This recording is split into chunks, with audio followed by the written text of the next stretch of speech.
রাস্তা সংস্কারের দাবিতে রেল লাইনের কাজে ব্যবহৃত মাটি পরিবহনের 40টি ডাম্পার আটকে রেখে বিক্ষোভ দেখালেন গ্রামবাসীরা। কতুলপুরের তাজপুরের ঘটনা।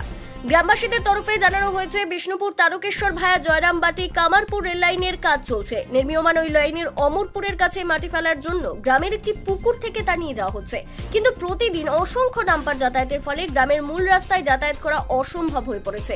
ভেঙে পড়া রাস্তার আশেপাশের গ্রাম, অসংখ্য ছাত্রছাত্রীর যাতায়াত কার্যত বন্ধ। এর আগে রেল কর্তৃপক্ষের তরফে রাস্তা মেরামতির প্রতিশ্রুতি দেওয়া হলেও কাজ হয়নি। এই অবস্থায় তারা বাধ্য হয়ে ওই ডাম্পারগুলি আটকে বিক্ষোভ দেখাতে বাধ্য হয়েছেন বলে জানান।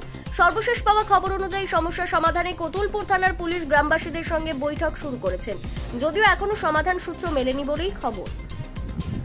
শেষ পাওয়া খবর, কতুলপুর থানার পুলিশের আশ্বাসে গ্রামবাসীকে নিয়ে কতুলপুর থানার পুলিশ একটি কতুলপুর থানায় রেল কর্তৃপক্ষের সাথে বৈঠক করে অবরোধ ওঠে। রাস্তাটি খুব ভালো ছিল, আমাদের ছেলে মেয়েরা সব স্কুলে পড়তে যাচ্ছিল বা আরো আদার্স লোক এই দিক দিয়ে যায়, গাড়ি ঘোড়াও যায়।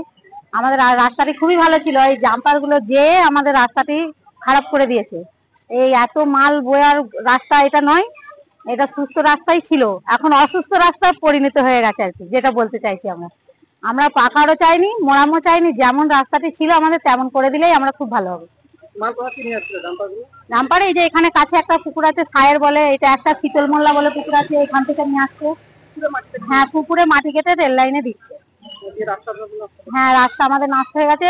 গোটা তিনেক ছেলের স্কুল যেতে যেতে হাত ভেঙে গেছে, তাদের হাত ঘর থেকেই সারানো হয়েছে। তাহলে সেই ব্যবস্থাগুলো কে করে দিবে? না, যতক্ষণ না রাস্তা আমাদের হচ্ছে, এই ডাম্পার যতদিন পারবে এখানে বসেই থাকবে। আমরা কাল সকাল থেকে অবরোধ হইতে পর পুলিশ বলছে যে হবে, মিউচুয়াল করার জন্য নিয়ে গেছে থানাতে। না হলে এমনিই থাকবে, আমাদের রাস্তা চাই। আমরা তো আর অন্য কিছু চাচ্ছি নি যে অন্য কিছু দিতে, আমাদের রাস্তাটা পরিষ্কার হয়ে গেলেই ভালো। বৃদ্ধ মহিলারা যাচ্ছে, আমরা ওখান থেকে রেশন আনতে এসছে, দোকান আনতে এসছে। যদি জল হয় তাহলে তো এই মাছটি রাস্তায় পড়ে আছে, সে স্লিপ খেয়ে তো অনেকজন পড়ে যায়, হাত পা আরো ভাঙতে পারে। না, ছাড়বো না, এমনিই থাকবে।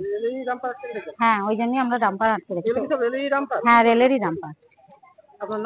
আমার নাম বুলটি বাগ, আমি তাজপুরেরই বাসিন্দা।